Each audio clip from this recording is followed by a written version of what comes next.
four things. We look at physical infrastructure, we look at labor, skills, capabilities, we look at diffusion.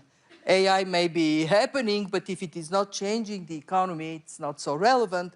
And then we look at regulation and ethics. And then we rank countries. Not surprisingly, we have at the top a very small group of countries. Now, in the current environment, probably would be interesting to recognize that the United States, Denmark, and Singapore are the top three. And of course, China is with a very potent capabilities, but China is so big that you can't get that high in this ranking. Not surprisingly, we have many emerging market economies with comparative strength. Saudi Arabia would be one of them. Actually, India would be one of them because of the bet on IT that India is making that are in the higher spectrum. But low-income countries and a very big number of mid-size, middle-income countries are way, way behind. And they're behind on all four. So the world as a whole is already experiencing the arrival of AI. But I do worry about the accordion of opportunities that are much more present in some places than in others. And then we look at the impact on labor market. It is quite dramatic. We calculate that on average, 40% of jobs are touched by AI, either enhanced or scrapped or changed quite significantly without implications for better pay. In advanced economies, this is 60%. In low-income countries, 25, 26%.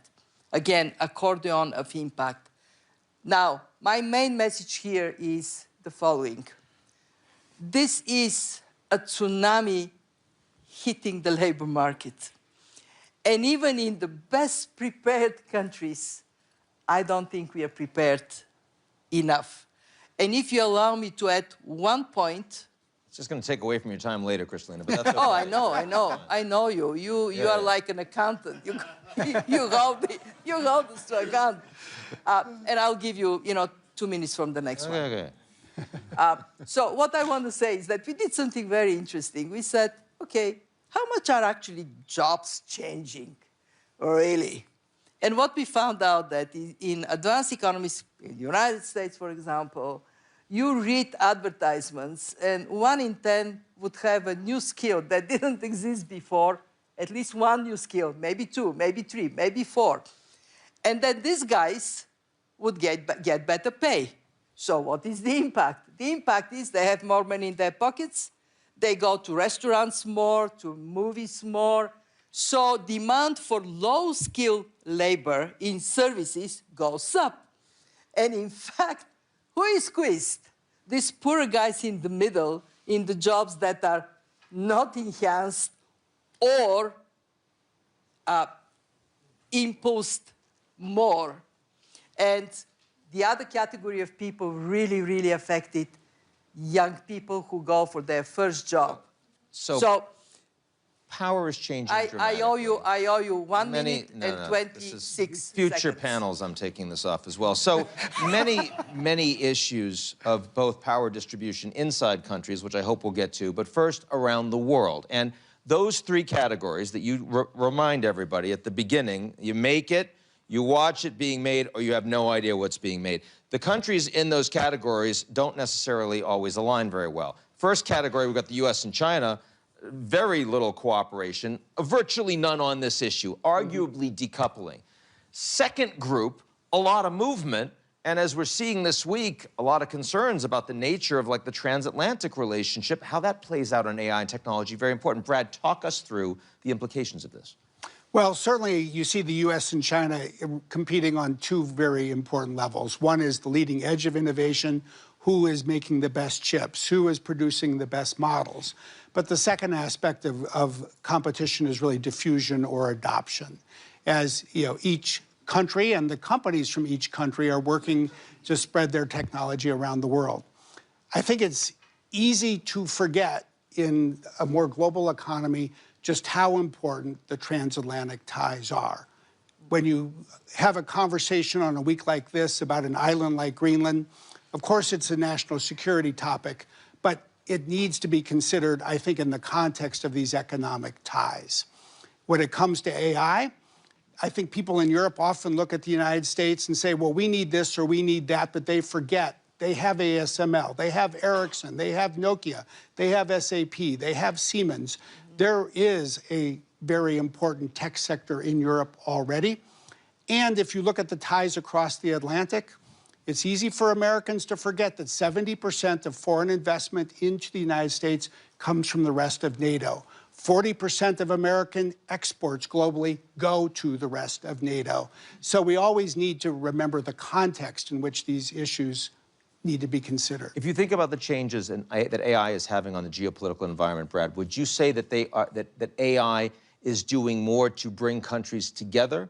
Is it doing more to force countries apart, or is it, on average, kind of absent from that conversation? I would probably say, on average, it remains absent, but it is going to become more important every year. And when you look at the Kingdom of Saudi Arabia, when you look at India, I think you see the future, and you see the role that AI is playing there already, and you see the role that that will play, I think, in both growing their economies, but connecting their economies in new ways with the rest of the world. So, Ashwini, incredible talent base, fastest growing major economy in the world, an AI player, but clearly in the second grouping that Kristalina is talking about, have to think about alignments with the United States or China to a degree, but how much do you have to think about that as a country like India? How much can you chart your own course irrespective of what the Americans and Chinese are doing? Actually, clearly in the first group, and the reason for that is there are 5 layers in the AI architecture: the application layer, the model layer, the chip layer, the infra layer, and the energy layer. We are working on all the 5 layers, making very good progress in all the 5 layers. On the application layer, we will probably be the biggest supplier of services to the world. Go to an enterprise, understand the business of enterprise, understand the working of that enterprise, and provide that service using AI applications. That's going to be the biggest factor of success or successful deployment of AI, because that's where ROI comes from. ROI doesn't come from creating a very large model. 95% of the work can happen with models which are 20 billion or 50 billion parameters. We are creating a bouquet of such models. We already have.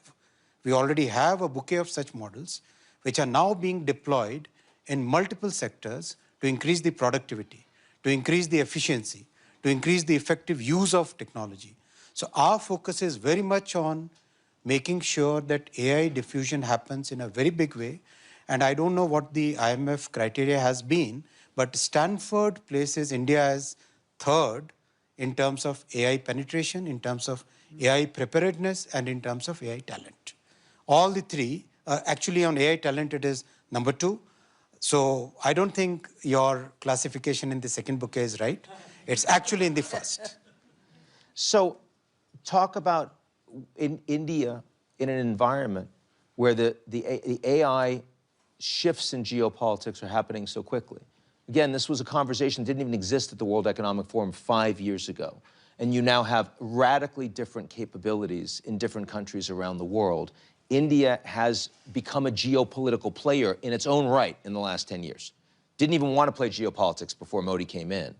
How does AI play into that capacity around the world, into what India wants to be on the global stage? Listen, if you look at the way AI is shaping geopolitics, what can a country which has a very large model, let's say, without taking any names, can it switch off that model? Fair, switch it off. What will happen to a country like India? We have our own bouquet of models which can be used for 95% of the work that we require to do. So, does creating a large model give you a geopolitical power? I don't think so. It might actually be causing certain conditions where the people who are creating those large models might go bust in the coming years. You never know. They might go bankrupt in the coming years. The situation is, we have to understand the economics of this new, I call it fifth industrial revolution. We must see the economics of the fifth industrial revolution. The economics of this fifth industrial revolution is going to come from ROI.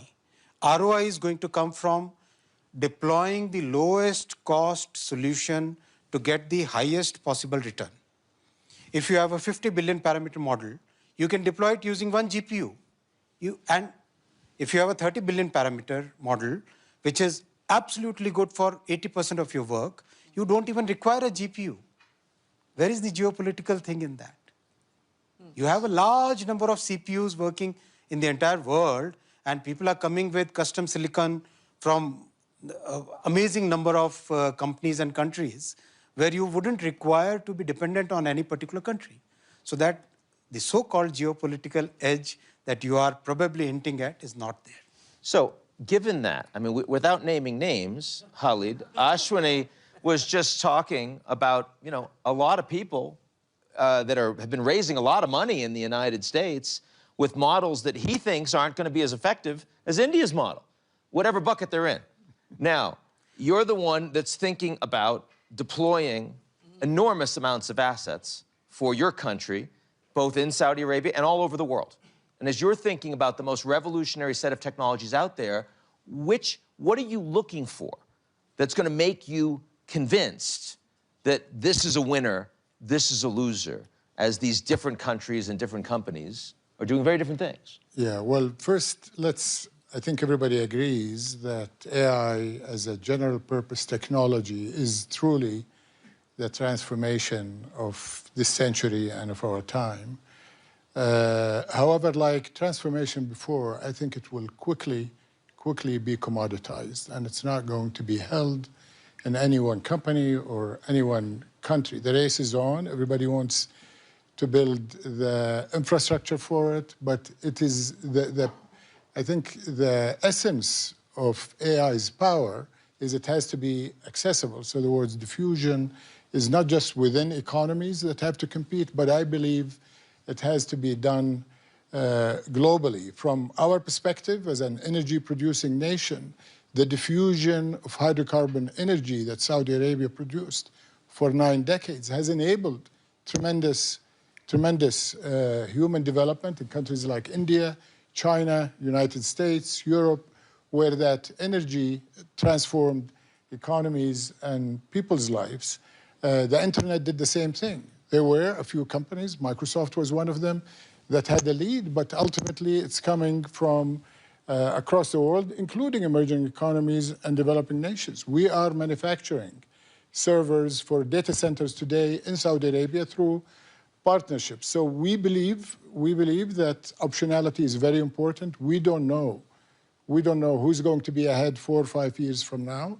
I think it's clear U.S. companies that have broke out of this technology race are ahead today. But the essence of Saudi Arabia's strategy towards AI, it's a huge boost for diversification. Vision 2030, launched by His Royal Highness the Crown Prince almost 10 years ago, was underpinned by diversification using new economies.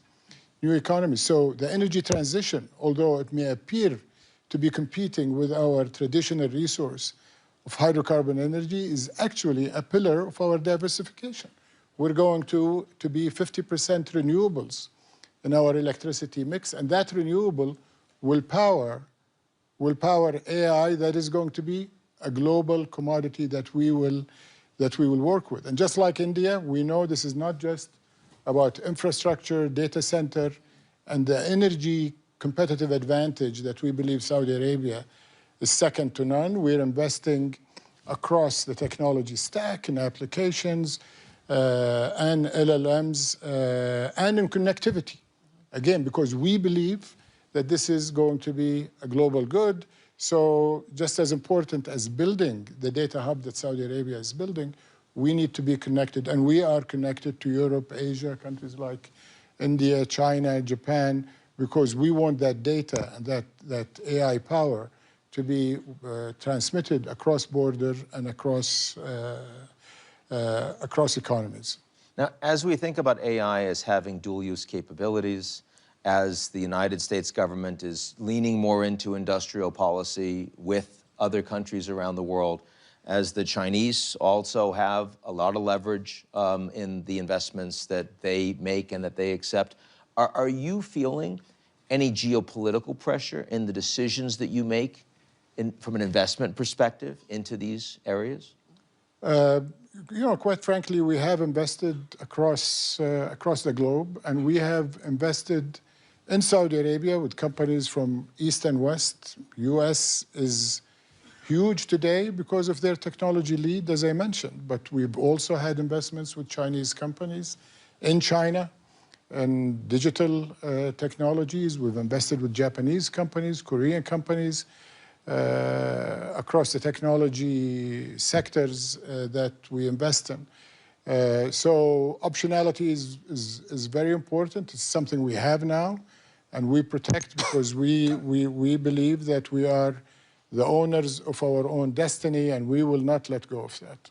So if that's the broad geopolitics that we're looking at, Kristalina, you brought up at the beginning also inside countries, lots of people that are not necessarily benefiting. You're already seeing improvements in economic numbers from productivity and AI. You're already seeing that. What we are seeing is that there are indeed jobs that get enhanced, and we also see jobs that are replaced by AI.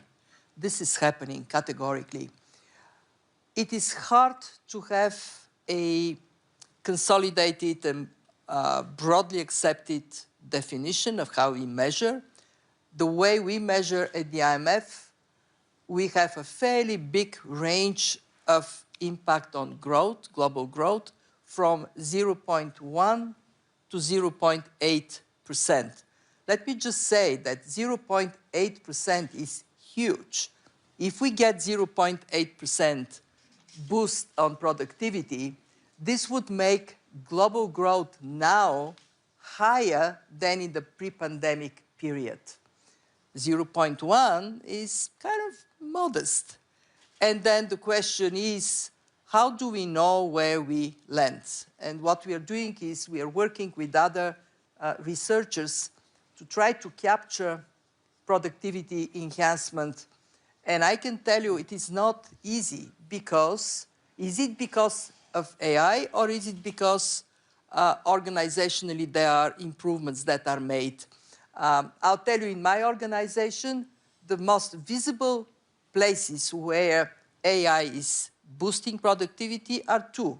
One, translation and interpretation. We got from 200 to 50. 150 are replaced by AI. And in research analysts, there we are actually just able to do much more high quality research. In other words, it is enhancement, not a replacement. My big worry is that you go in communities where AI is not present. And there, how do people prepare for it? There is nothing happening now. And actually, we did something, I'm not going to vouch 100% this is correct, but we did a review to see countries where there is demand for AI skills, whether this demand is matched with supply of AI skills. And we found a very interesting picture. In some countries, demand is very high, supply is low. Some actually developed countries.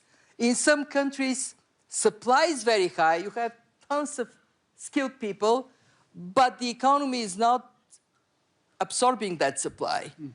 And the sad story is the countries where there is neither demand nor supply. And that risk of this massive divergence is at the country level then mirrors within countries. So Brad, Kristalina, with this evocative accordion analogy, which is affecting not only countries but also populations, you've been on the front lines of this in the United States. You see now suddenly this raise in opposition to data centers. And people saying, oh, we're unhappy, we don't think the water, it's electricity, we're not going to see the jobs. I mean, and a lot of people expect that given the shift in skills that are necessary, given the transition, that you're going to see that America's ripe for another wave of populism. How do you think the companies, not just Microsoft, but across the board, need to get ahead of this? What do they need to do that they're not necessarily doing now? Well, the big issue in the United States is, as you just mentioned, Ian, it really is around communities with data centers. And yeah, it's coming at a time when the #1 political issue, the #1 economic issue is probably affordability, the impact of inflation. So people see these large construction projects. They know that those jobs actually are good jobs, skilled labor jobs, not just people doing construction work, but it's skilled electricians, skilled pipe fitters. But they also know that once the construction is over, the number of jobs is still significant, in the hundreds, but not higher. But what they're really asking is, what does this mean for me and my family? Are we going to pay higher electricity prices? Is the water pressure in our showers going to be impacted? Who's really going to get these jobs? Is it going to be my family and my neighbors, or is it going to be somebody who moves into town from somewhere else? Those are completely legitimate questions. And I think it's incumbent on all of us in the industry in the United States to address them head on and offer the kinds of assurances that people need, that we will invest in electricity so that people's electricity rates don't increase, that we'll replenish more water in these communities than we use, that will work with the kind of training, whether it's skilled labor or IT jobs or other ongoing jobs, so that local residents can fill them. And I think as data centers spread, inevitably, people in other parts of the world will ask the same question. If people benefit, will it be us? And I think people have a right to expect their share of the benefits. And to be fair, I want to repeat this. You would say that today a much bigger issue for the tech companies in AI is response to these concerns about data centers and affordability than concerns about job loss or job transferability in terms of right now. In terms of the politics of 2026, for sure. I mean, the world is sort of a quilt, if you will, with different colors of fabric when you look at the construction of data centers. In the US, local communities blocked $98 billion of private sector investment in just the third quarter of last year. You come to Europe and governments want to spend taxpayer dollars to subsidize data center construction. You look at the Middle East and there's obviously a major economic strategy of creating an export, a token export or exports, if you will, out of, say, Saudi Arabia, the UAE and the like. China probably has an ability to go faster in some ways when it comes to bringing electricity online and getting infrastructure built. You go to Africa, wow, there isn't electricity. We need more electricity and we need more data centers. So, Ashwini, when you think about how AI can be used, I mean, technology, India already did an incredible job with the Aadhaar. Suddenly, you're able to bring public services to people, and you're improving growth, and you're improving their per capita income without actually blowing out the budget. What can AI do? How are you deploying AI to further that message? How fast are we going to see it? Where are we going to see it? Absolutely. Every sphere of life and economy, we are focusing on diffusion of AI. And in a very systematic way. So, okay, what is the biggest constraint? The biggest constraint is availability of GPUs. How do you solve that constraint? To solve that constraint, we decided to have a public-private partnership in which we empaneled 38,000 GPUs, which are a common compute facility available to the entire population. Unlike in many rich countries where the big tech basically controls the access to GPU, we decided to create a public-private partnership in which the common compute facility is enabled by the government and subsidized by the government, so that entire population, all the students, researchers, startups, they all get access to it. And the cost is practically 1/3 of the cost in most other countries. That is first. Second, having a set of free, a bouquet of models which basically meet most of your needs. Third, making sure that people understand this technology, learn this new technology. Already we are going through a program for 10 million people to be trained on AI skills. Four, making sure that the IT industry, which is a very significant industry in our country, pivots in a very systematic way towards providing services to Indian companies as well as to the global companies, using AI as a very effective enabler of efficiency, enabler, a multiplier of productivity in any operation that they do. So that's a very systematic way we are moving. Thank you. So, Khalid, I want to ask you to look inside the country. Last time I asked you to look outside on winners and losers. The crazy thing about Saudi Arabia is that you're kind of starting from scratch, right? I mean, 10 years ago, you go to Saudi Arabia, and I mean, diversification, they'd talk to you about petrochem. And today, like, the economy is suddenly truly becoming diverse. It's healthcare and it's tourism. It's 10 years ago, you barely had women in the workplace. And today, like, it's an astonishing involvement in every part of society. So, given that, like, where are AI is kind of hitting your economy almost from scratch as a diversified and integrated society with what, 30 million people, whatever it is. How are you deploying AI with people who are looking completely differently at the world today?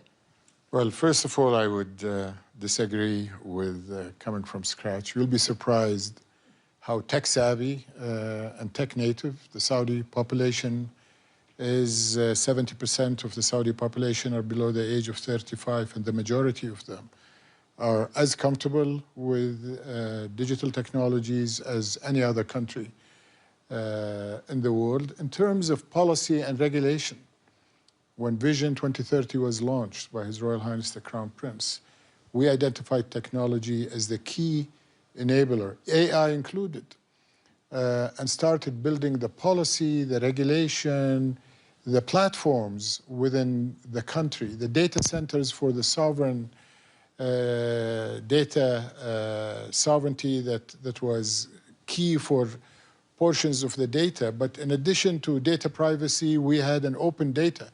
We talked about diffusion and access to compute, but access to data to achieve the same purpose of research, drug discovery, productivity improvement. Having a policy also of open access to data was a pillar that was launched before COVID. This is back in 2018 and 19. We have a ministry-level organization called SADAIA, the Saudi AI and Data Authority, that regulates and sets the guidelines with flexibility to allow the evolution of AI to take place and the innovation to take place. But it also protects and regulates and makes sure ethical standards. Within the UNESCO, Saudi Arabia was one of the first countries that proposed guidelines for the country on ethics in AI. Then we create a national champion, which is co-invested by the PIF, our sovereign wealth fund, and Aramco, that is investing at scale way beyond the need of Saudi Arabia and the Middle East.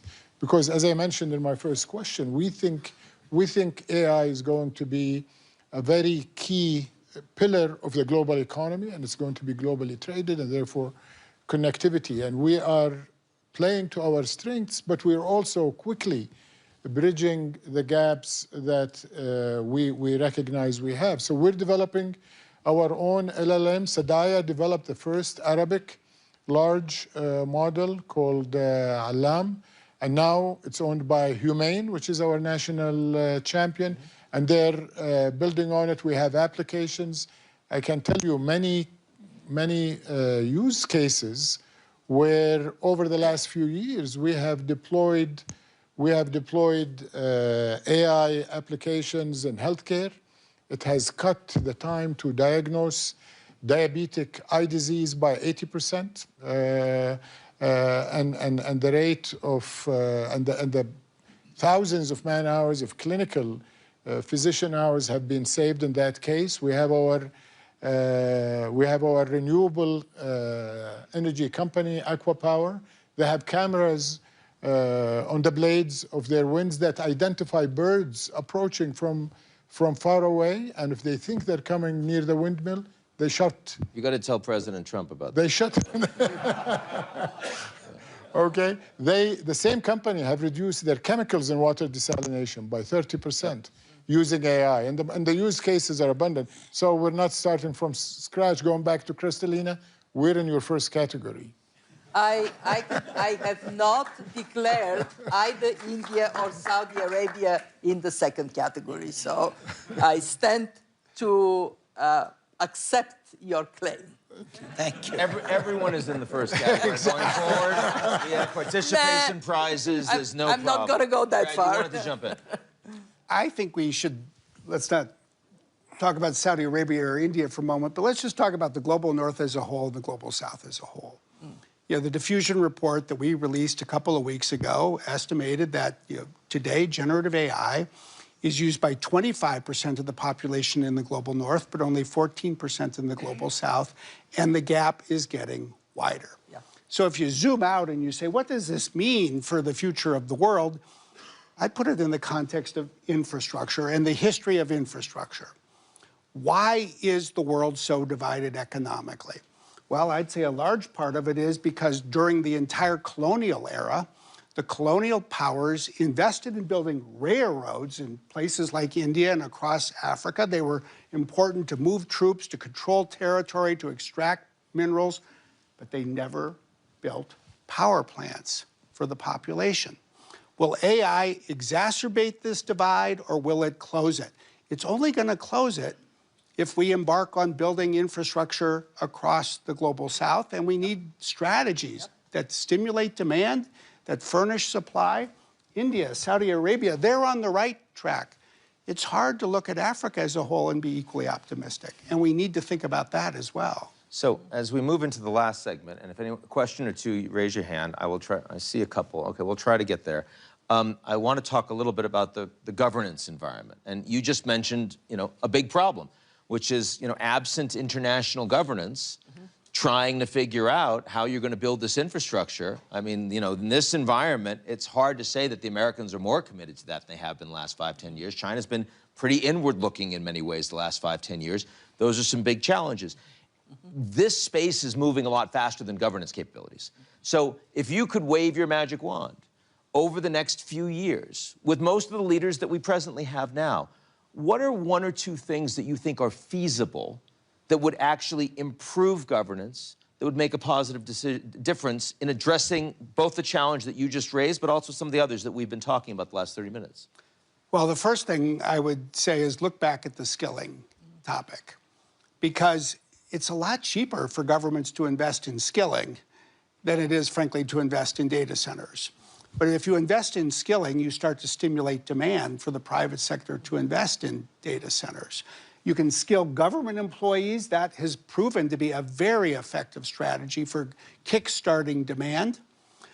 You can skill data scientists. You can do that through universities. That's where you start to get people who can then build the local applications. And I just think it is a critical element that is not getting the attention it deserves.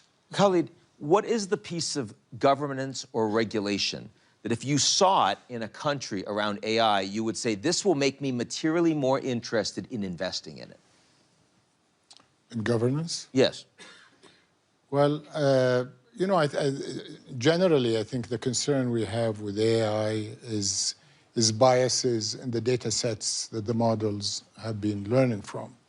So as someone who's coming from Saudi Arabia and the Middle East, it's important for us to also build our own sovereign models and to make sure that unbiased data is fed and taught to the models so that they are fit for purpose for us. They need to be consistent with our values. And our value sets have to be protected because AI, as we gain all of the efficiency and productivity and competitiveness that we inevitably will gain, we also don't want to lose our value and our character. And that, I think, is an issue of global governance where we have to recognize that these models and these applications cannot be developed in one country, say Europe, US, China, whatever it is, and then assume to be relevant and applicable to every other country. Okay, last comment before I go to a couple of questions. Ashwini, I wanted to say, I know that you and the way you think about regulation and governance in India are not just thinking about the laws that you're creating, but also how you use the technology to actually create and implement. I'm wondering if you could share just a moment on that with the audience. Absolutely right. In case of technologies like AI, it's very important to have a techno-legal approach to regulation. It cannot be just a law that you pass and believe that everything will fall in place. You have to create technical tools and technologies to counter the harmful effects of, for example, bias, as Khalid said.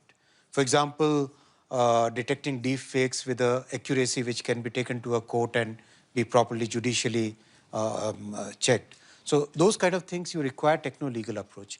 We are following techno-legal approach, creating solutions which mitigate bias, which help in detecting deep fakes, which make sure that unlearning can be done properly before you deploy a model in an enterprise. So those kind of technologies we are developing. Thank you. So I'm gonna try to take one question to begin. Please recognize yourself. If you can be quick, I'll try to get to two. We'll see where we get. So I've been asked to stand up, so I shall. I'm Pranjal Sharma. I'm a columnist from India, and I focus on the intersection of tech and policy. The key word to use is weaponization. We've seen weaponization of digital platforms and AI. We saw a case in India where a company's digital footprint was switched off within seconds. We saw two justices of the International Court of Justice face the same. So my question to all of you is, how critical is this threat of weaponization of digital platforms, including AI, and is that therefore driving this piece of tech and AI sovereignty beyond just the data sets and controlling data? Brad, that feels like it's most for you. Well, you know, every technology is both a tool and a weapon. There's a book with that title. And I think unfortunately, just as there's almost an infinite number of ways to turn AI into a tool, you know, it can also be turned into a weapon. I would highlight two issues that I think are really paramount today. One is the use of AI to increase cyber threats. And that just is a classic case of where you need a united response from both the tech sector and governments working together. So in part, we're using AI as a cyber shield, if you will. But then the other issue, and the one you're really pointing to, is in a world where people are so dependent on technology, when governments, when countries are run on technology, is there a risk that technology gets turned off? And I think we have to continue to advance the kind of international dialogue so we have agreements between countries that will take that off the table, if you will, that will not make that, you know, part of a trade debate. If people want to apply tariffs, well, you're increasing the prices, but the goods are still available. And I think we need the kinds of steps as we've been pursuing, say, with a country like India, for example, to provide assurance of supply. And I think this also really naturally involves more local control, local laws, local suppliers, local partnerships. All of these things have become part of a complex web that are just indispensable for how this technology is used in the future. Urgency of lack of international engagement on that last one right now? Scale of 1 to 10? Glass is half full. It's half empty. It's a 5, Ian. It's 5. There's Brad, so much more that could be another done. Question. Namaskar. Hi. I'm Ishan Pratap Singh from the Global Shapers community, the New Delhi hub. I'm a 22-year-old entrepreneur. My question is for Mr. Smith as well. And what would be the correct analogy for the example you used about railroads and power plants in context of AI? And do you think the solution to fix that is to put universities and centers at the forefront rather than companies doing the job? The thing that I would highlight is that what I would suggest, in the seventh wave of technology driving infrastructure. Gone from canals to railroads to electricity to the telephone to highways for cars and airports for planes. Now we have AI, it requires infrastructure. I think unlike, say, airports and highways, but like the first four, the private sector is investing globally. That is good news because that is helping to spread infrastructure around the world. But there are key shortages we need to address. Probably the most important in most countries is for people, what Kristalina was saying. India actually is providing much of the IQ that is creating IP for the world. But if you look at Africa, for every one data scientist, there's 14 data scientists in Europe. That is a shortage that governments and universities can help meet. I would also say then we need more capital to be deployed where the market is not building these data centers. Development banks, development assistance can play a role, but governments can help stimulate demand. When the public sector adopts AI, when countries consolidate demand by putting together, say, regional agreements to enable a data center to serve 6 countries and not 1, that will stimulate more investment. We need to get the investment moving, and I think governments are best served when they survey the market, look for the market failures, and fill in the gaps. Last quick question, a young woman in the front. Hello, I'm Maria from Portugal, also a global shaper. I'm an AI developer working on drug discovery. So you've mentioned the problem on entry-level jobs, but you also mentioned education. And as a follow-up question, yes, education is very important, but the people are leaving universities and they need the entry-level jobs. I don't know if any of you have some thoughts on this question of, yes, we get education, but then how can the youth actually get these entry-level jobs, and what solutions can we actually bring for this? Kristalina? But one important thing we see is to recognize that how people are prepared has to leave space to be ready for new skills and be able to fill applications where these new skills are a requirement. In other words, learn and adapt rather than learn specific technical skills and stop there. It is not an easy problem, and this is where we are telling governments that they have to invest much more thinking into helping communities, individuals, businesses to be prepared for the world of AI, because it is here. It's no more a world of the future. And I want to say one thing about Africa. I have a very deep conviction that a way we can help Africa is if we finally fulfill one commitment that was made. That is not very expensive. $15 billion to get every African citizen, business, and state institution connected to the internet. It is a step that would help tremendously. Of course, there are issues of electricity. They also need to be resolved. But it is not unresolvable if there is will and there is this strength of helping countries not to fall so dramatically behind. In my institution, we focus a lot on Africa. We do one thing, which is digitalize all government services. It serves as an impetus to get countries moving. And actually, we strongly advocate for this issue of skills. Be very proactive. Don't allow this to come so ahead than young people are on the street and desperate. I'm glad we ended with that. It's a good note. And please join me in thanking our panel today.